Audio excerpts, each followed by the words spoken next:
जय श्री सीताराम जी की। स्वागत है आप सभी का हमारे YouTube channel Shri Ramcharitmanas with Diksha पर।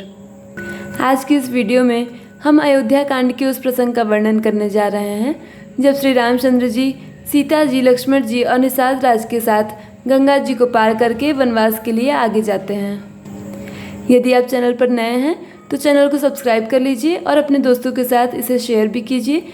साथ ही साथ यदि वीडियो पसंद आए तो वीडियो को लाइक ज़रूर कर दीजिए और आप अपने अनुभव को कमेंट बॉक्स में कमेंट करके भी हमारे साथ शेयर कर सकते हैं। तो चलिए प्रभु को प्रणाम करके आज की कथा शुरू करते हैं। ते दिन भयो बिटप तरबासु, लखन सखा सब किन्न सुपासु। प्रात प्रात कृत करि रघुराई, तीरथ राजु दीख प्रभु जाई। सचिव सत्य श्रद्धा प्रिय नारी, माधव सरिस मीतु हितकारी। चारि पदार्थ भरा भडारु, पुण्य प्रदेश देश अति चारु। क्षेत्रु अगम गढ़ गाढ़ सुहावा, सपने उनई प्रतिपच्छन पावा। सेन सकल तीरथ बर बीरा, कलुष अनेक दलन रणधीरा। संगमु सिंहासन सुठ सोहा, शत्रु अयख बट मुनि मनु मोहा। चवर जमुन अरु गंग तरंगा, देखी हो ही दुख दारिद भंगा। सेवहीं सुकृत साधु सुचि पावहीं, सब मन काम। बंदी वेद पुराण गण, कहें विमल गुण ग्राम। जय भगवंत अनंत अनामय, अनक अनेक एक करुणामय। तुलसीदास जी कहते हैं, उस दिन पेड़ के नीचे ही निवास हुआ। लक्ष्मण जी और सखा गुह ने विश्राम की सब सुव्यवस्था कर दी। प्रभु श्री रामचंद्र जी ने सवेरे प्रातः काल की सब क्रियाएं करने के जाकर तीर्थों के राजा प्रयाग के दर्शन किए। उस राजा का सत्य मंत्री है, श्रद्धा प्यारी स्त्री है और श्री वेणी माधव जी सरीखे हितकारी मित्र हैं। चार पदार्थों धर्म, अर्थ, काम और मोक्ष से भंडार भरा है और वह पुण्यमय प्रांत ही उस राजा का सुंदर देश है। प्रयाग क्षेत्र ही दुर्गम, मजबूत और सुंदर गढ़ है, जिसको स्वप्न में भी पाप रूपी शत्रु नहीं पा सके हैं। संपूर्ण तीर्थ ही उसके श्रेष्ठ वीर सैनिक हैं, जो पाप की सेना को कुचल डालने वाले और बड़े रणधीर हैं। गंगा, यमुना और सरस्वती का संगम ही उसका अत्यंत सुशोभित सिंहासन है। अक्षय वट छत्र है और मुनियों के भी मन को मोहित कर लेता है। यमुना जी और गंगा जी के तरंगे उसके श्याम और श्वेत चवर हैं, जिनको देखकर ही दुख और दरिद्रता नष्ट हो जाती है। पुण्यात्मा पवित्र साधु उसकी सेवा करते हैं और सब मनोरथ पाते हैं। वेद और पुराणों के समूह भाट हैं, जो उसके निर्मल गुणगानों का बखान करते हैं। को कही सकई प्रयाग प्रभाऊ, कलुष पुंज कुंजर मृगराऊ। अस तीरथ पति देखि सुहावा, सुख सागर रघुबर सुख पावा। कहि सिय लखनहि सखई सुनाई, श्री मुख तीरथ राज बढ़ाई। करि प्रणाम देखत बन बागा, कहत महात्म अति अनुरागा। ए विधि आई बिलोकी बेनी, सुमिरत सकल सुमंगल देनी। मुदित नहाय किन्न शिव सेवा, पूजी जथा विधि तीरथ देवा। तब प्रभु भरद्वाज पहि आए, करत दंडवत मुनि उर लाए। मुनि मन मोद न कछु कहि जाए, ब्रह्मानंद राशि जन पाई। दिन्ने असीस मुनीश उर, अति आनंदु अस जानी। लोचन गोचर सुकृत फल, मनहु किए विधियानी। जय भगवंत अनंत अनामय, अनक अनेक एक करुणामय। पापों के समूह रूपी हाथी के मारने के लिए सिंह रूप प्रयागराज का प्रभाव, महत्व, महात्म्य कौन कह सकता है। ऐसे सुहावने तीर्थराज का दर्शन कर सुख के समुद्र रघुकुल श्रेष्ठ श्री रामचंद्र जी ने भी सुख पाया। उन्होंने अपने श्रीमुख से सीता जी, लक्ष्मण जी और सखा गुह को तीर्थराज की महिमा कहकर सुनाई। तदंतर प्रणाम करके वन और बगीचों को देखते हुए और बड़े प्रेम से महात्म्य कहते हुए इस प्रकार श्री राम जी ने आकर त्रिवेणी का दर्शन किया, जो स्मरण करने से ही सब सुंदर मंगलों को देने वाली हैं। फिर आनंद पूर्वक त्रिवेणी में स्नान करके शिव जी की सेवा अर्थात पूजा की और विधि पूर्वक तीर्थराज देवताओं का पूजन किया। स्नान, पूजन आदि सब करके तब प्रभु श्री रामचंद्र जी भरद्वाज जी के पास आए। उन्हें दंडवत करते हुए मुनि ने हृदय से लगा लिया। मुनि के मन का आनंद कुछ कहा नहीं जाता। मानो उन्हें ब्रह्मानंद की राशि मिल गई हो। मुनीश्वर भरद्वाज जी ने आशीर्वाद दिया। उनके हृदय में ऐसा जानकर अत्यंत आनंद हुआ कि आज विधाता ने श्री सीता जी और लक्ष्मण जी सहित प्रभु श्री रामचंद्र जी के दर्शन कराकर मानो हमारे संपूर्ण पुण्यों के फलों को लाकर आंखों के सामने कर दिया। कुशल प्रश्न करी आसन दीन है, पूज प्रेम परिपूरन कीन है। कंद मूल फल अंकुर नीके, दिए आन मुनि मनऊ अमीके। सिय लखन जन सहित सुहाए, अति रुचि राम मूल फल खाए। भय विगत श्रम राम सुखारे, भरद्वाज मृदु बचन उचारे। आज सुफल तपु तीरथ त्यागु, आज सुफल जप जोग विरागु। सफल सकल शुभ साधन साजू, राम तुम्हें अवलोकत आजू। लाभ अवधि सुख अवधि न दूजी, तुम्हारे दरस आस सब पूजी। अब करी कृपा देहु बर एहु, निज पद सरसिज सहज सनेहु। करम बचन मन छाड़ छलु, जब लगी जनु न तुम्हार। तब लगी सुख सपने हूँ नहीं, किए कोटि उपचार। जय भगवंत अनंत अनामय, अनघ अनेक एक करुणामय।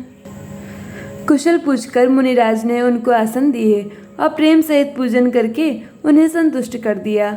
फिर मानो अमृत के ही बने हों ऐसे अच्छे अच्छे कंद मूल फल और अंकुर ला कर दिए। सीता जी, लक्ष्मण जी और सेवक गु सहित श्री रामचंद्र जी ने उन सुंदर मूल फलों को बड़ी रुचि के साथ खाया। थकावट दूर होने से श्री रामचंद्र जी सुखी हो गए। तब भरद्वाज जी ने उनसे कोमल वचन कहे, हे राम, आपका दर्शन करते ही आज मेरा तप, तीर्थ सेवन और त्याग सफल हो गया। आज मेरा जप, योग और वैराग्य सफल हो गया और आज मेरे संपूर्ण शुभ साधनों का समुदाय भी सफल हो गया। लाभ की सीमा और सुख की सीमा प्रभु के दर्शन को छोड़कर दूसरी कुछ भी नहीं है। आपके दर्शन से मेरे सब आशाएं पूर्ण हो गईं। अब कृपा करके यह वरदान दीजिए कि आपके चरण कमलों में मेरा स्वाभाविक प्रेम हो। जब तक कर्म, वचन और मन से छल छोड़कर मनुष्य आपका दास नहीं हो जाता, तब तक करोड़ों उपाय करने से भी स्वप्न में भी वह सुखी नहीं पाता। सुनि मुनि बचन राम सकुचाने, भाव भगति आनंद अघाने। तब रघुबर मुनि सुजसु सुहावा, कोटि भांति कही सबहि सुनावा। सो बड़ सो सब गुण गन गेहू, जे मुनीश तुम आदर देहु। मुनि रघुबीर परस्पर न वहीं, बचन अगोचर सुख अनुभवहीं। यह सुधि पाई प्रयाग निवासी, बटु तापस मुनि सिद्ध उदासी। भरद्वाज आश्रम सब आए, देखन दशरथ सुवन सुहाए। राम प्रणाम किन्न सब काहू, मुदित भय लहि लोयन लाहू। देहि असीस परम सुख पाई, फिरे सराहत सुंदरताई। राम किन्न विश्राम निसी, प्रात प्रयाग नहाई। चले सहित सिय लखन जन, मुदित मुनि सिरुनाई। जय भगवंत अनंत अनामय, अनघ अनेक एक करुणामय। मुनि के वचन सुनकर उनकी भाव भक्ति के कारण आनंद से तृप्त हुए भगवान श्री रामचंद्र जी लीला की दृष्टि से सकुचा गए। तब अपने ऐश्वर्य को छिपाते हुए श्री रामचंद्र जी ने भरद्वाज मुनि का सुंदर सुयस करोड़ों प्रकार से कहकर सबको सुनाया। उन्होंने कहा, हे मुनीश्वर, जिसको आप आदर दें वही बड़ा है और वही सब गुण समूहों का घर है। इस प्रकार श्री रामचंद्र जी और मुनि भरद्वाज जी दोनों परस्पर विनम्र हो रहे हैं और अनिर्वचनीय सुख का अनुभव कर रहे हैं। यह श्री राम, लक्ष्मण और सीता जी के आने की खबर पाकर प्रयाग निवासी ब्रह्मचारी, तपस्वी, मुनि, सिद्ध और उदासी सब श्री दशरथ जी के सुंदर पुत्रों को देखने के लिए भरद्वाज जी के आश्रम में आए। श्री रामचंद्र जी ने सब किसी को प्रणाम किया। नेत्रों का लाभ पाकर सब आनंदित हो गए और परम सुख पाकर आशीर्वाद देने लगे। श्री रामचंद्र जी के सौंदर्य की सराहना करते हुए वे लौटे। श्री रामचंद्र जी ने रात को वहीं विश्राम किया और प्रातःकाल प्रयागराज का स्नान करके और प्रसन्नता के साथ मुनि को सिर नवाकर श्री सीता जी, लक्ष्मण जी और सेवक गुह के साथ वे चले। राम सप्रेम कहे मुनि पाही, नाथ कहे हम के ही मन मग जाही। मुनि मन बिहसि राम सन कहहि, सुगम सकल मग तुम कछु अहै। साथ लागे मुनि शिष्य बुलाए, सुनि मन मुदित 50 आए। सबन राम पर प्रेम अपारा, सकल कहीं मगु दीख हमारा। मुनि बटु चारि संग तब दीन्हे, जिन्न बहु जन्म सुकृत सब कीन्हे। करि प्रणाम ऋषि आयुष पाई, प्रमुदित हृदय चले रघुराई। ग्राम निकट जब निकसहि जाई, देखहि दरसु नारी नर धाई। होहि सनाथ जन्म फल पाई, फिरहि दुखित मन संग पठाई। विदा किए बटु विनय करी, फिरे पाई मन काम। उतरि नहाय जमुन जल, जो शरीर सम श्याम।